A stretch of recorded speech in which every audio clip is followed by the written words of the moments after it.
It's a tough question.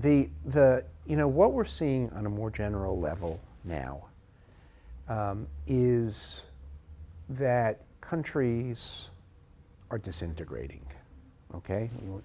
During the Cold War, very few countries disintegrated.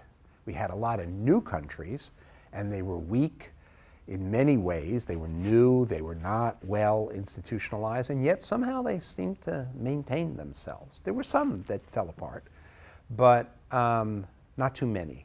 Pakistan divided with one, but that was basically because of a war with India. There weren't really too many cases of actual dissolution of countries. As soon as the Cold War ended, we began to see that process, right? And I think the end of the Cold War is a real big factor in the disintegration. So we had the disintegration of Yugoslavia, we had the disintegration of Ethiopia, the disintegration of Somalia, all in the 1990s. And now we're seeing another wave of this sort of disintegration. The Sudan broke apart now. And we're seeing the disintegration of Syria and possibly Iraq.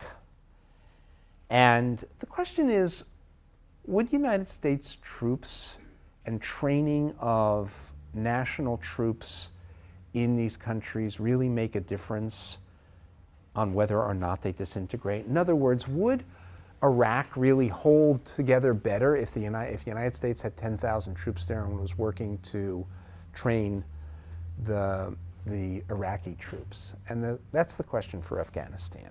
In this kind of order that we have, this world order, can Afghanistan stay intact? And will United States troops make a difference in that?